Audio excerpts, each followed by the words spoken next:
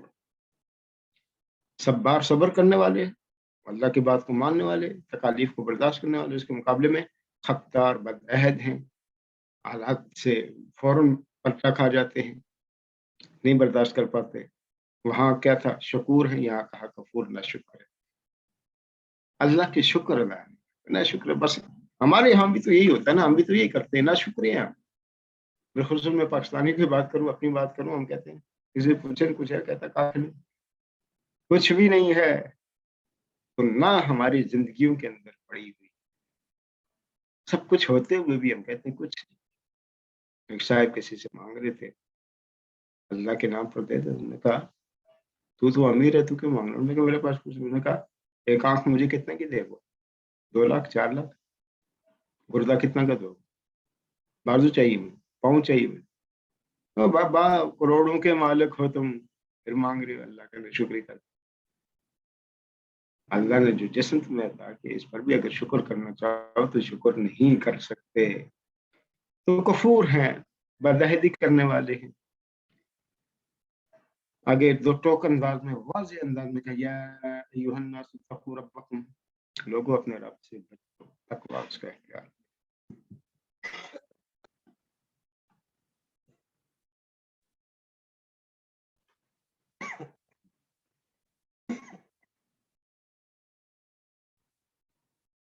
لوگوں اپنے رب سے بچو، اپنے رب کا تقوی اختیار کرو، اتقو، ڈرو۔ اچھا، اس لیے اس سے نہیں ڈرنا ہے کہ وہ کوئی ظالم ہے، جابر ہے، ڈرنا اس لیے کہ کہیں وہ ناراض نہ ہو جائے، کہ ناراضگی سے بچنا ہے۔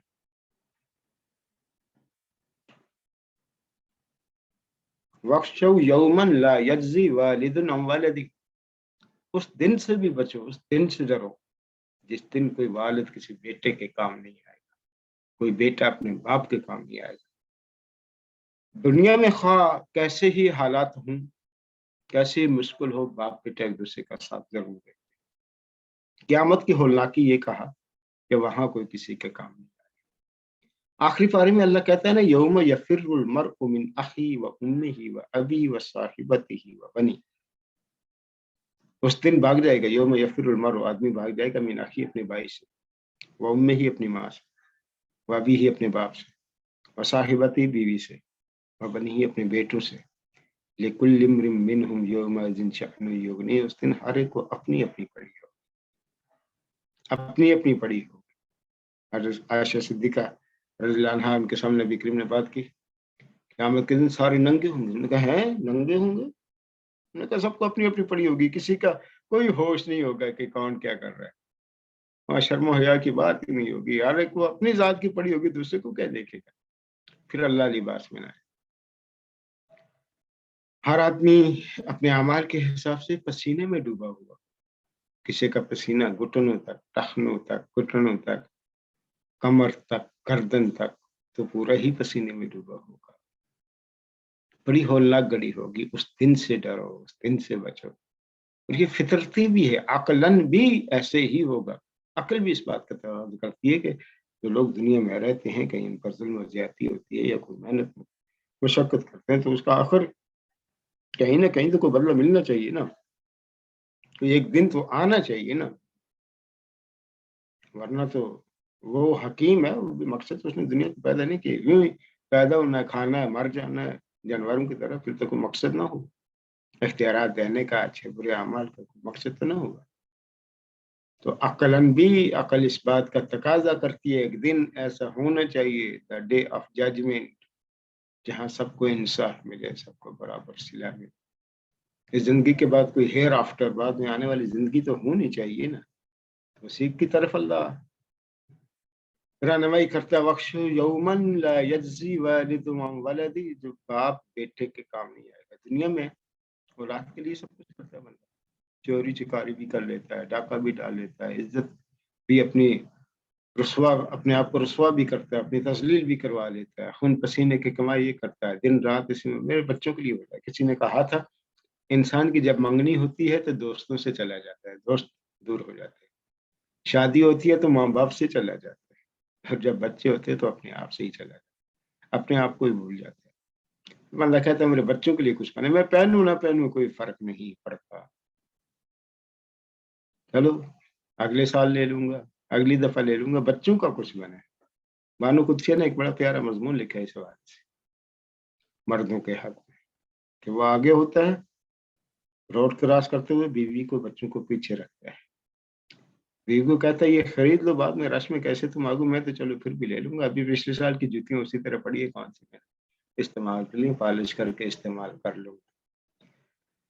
والد اولاد کے لیے سب کچھ کرتا ہے، لیکن وہ دن ایسا ہوگا جہاں اولاد اگر پھنسی ہوگی نا تو والد اس کے کسی کام نہیں آئے گا۔ نبی کریم صلی اللہ علیہ وسلم نے اپنے خاندان والوں کو مخاطب کیا، یا فاطمہ اعملی علی مکانتکی، فاطمہ عمل کر لو، یا صفیہ اعملی علی مکانتکی، صفیہ عمل کر لو، صفیہ آپ کو پھپھو تھی، یا عباس اعمل علی مکانتکا، عباس عمل کر لو، چچا ہے، فاطمہ بیٹی ہے۔ یہ ذہن سے نکال دو کہ دین کے حوالے سے میں تمہاری قیامت کے دن کو بدل کر سکتا ہوں، نہیں، اپنے اپنے اعمال کے حساب سے حساب کتاب ہوگا، جزا سزا کوئی کسی کے کام نہیں آئے گا۔ ولا مولود هو جاز عن والدی، بچہ باپ کے کام نہیں آئے گا، ذرہ بھی، شیء ذرہ بھی، ہمارے کو اپنی اپنی پڑی ہوگی۔ اللہ یہ بھی کہتا ہے نا، ولا تزر وازرۃ وزر اخرى،